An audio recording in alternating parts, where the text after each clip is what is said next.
Class 12th, Subject Physics, 7th chapter, Wave Optics. From the chapter, let us see resolving power. So, what is the resolving power of any optical instrument? The ability of an optical instrument to distinguish two physically separated objects as two distinct objects is called its resolving power.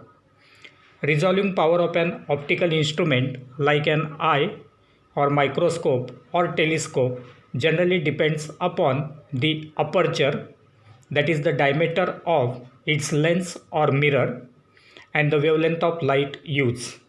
Generally, the resolving ability of an instrument is stated in terms of visual angle, which is the angle subtended at the eye by the two objects to be resolved.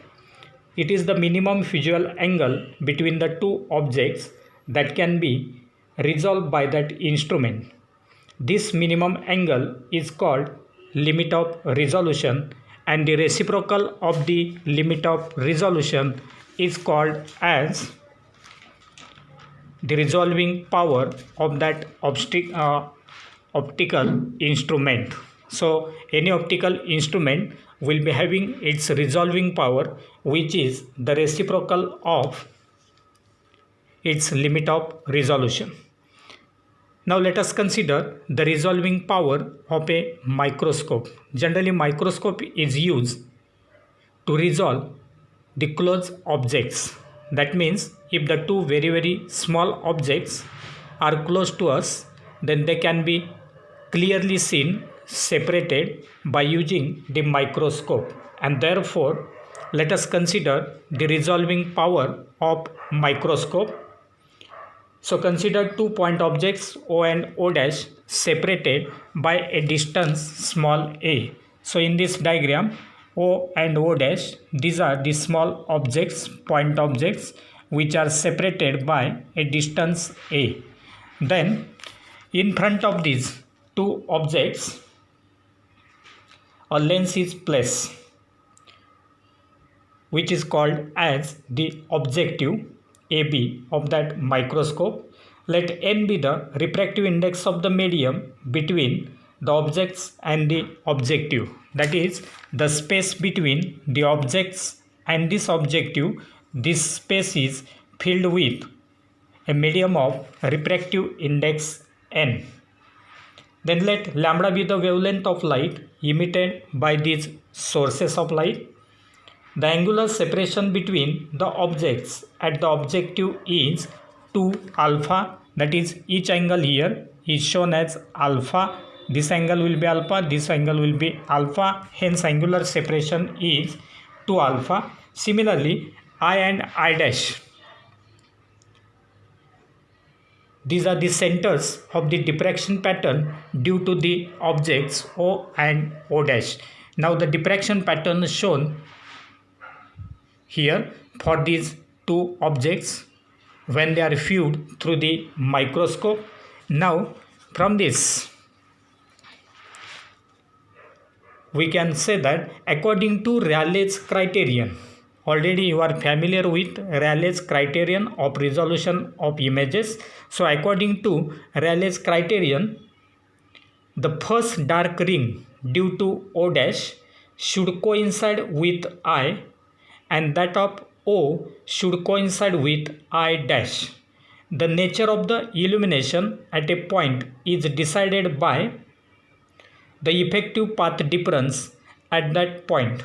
Consider point I, where if you consider point I, the where first dark ring due to O dash is focus, that is coinciding.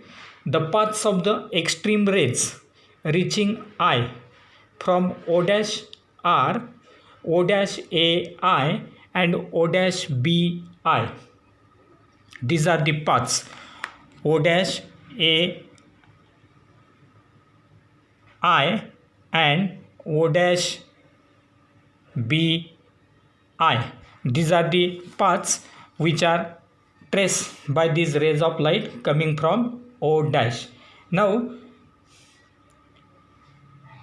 these paths are equal since point I is symmetric with respect to point O. So both these paths, that is O dash AI and O dash BI, will be having same length. The actual path difference now is given as, the actual path difference is given as O dash B minus O dash A.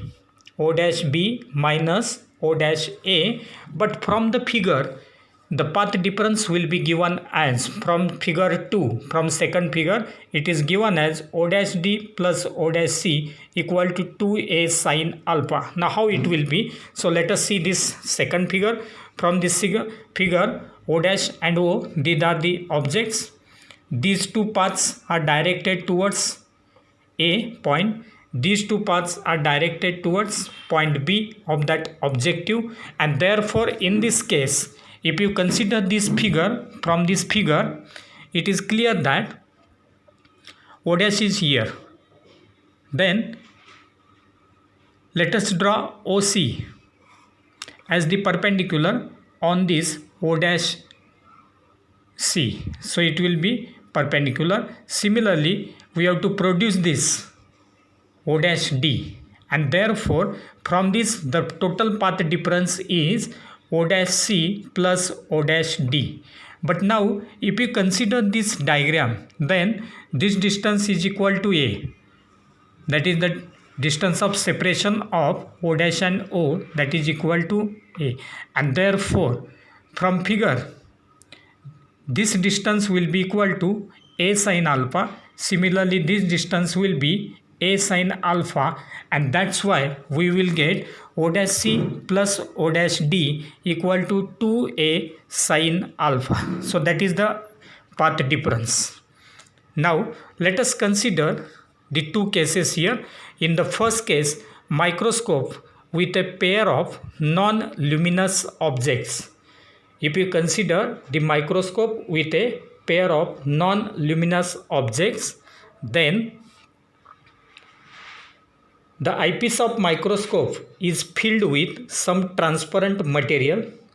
Let the wavelength of light in this material be lambda n, that is equal to lambda upon n, where lambda is the wavelength of light in air and n is refractive index of the medium.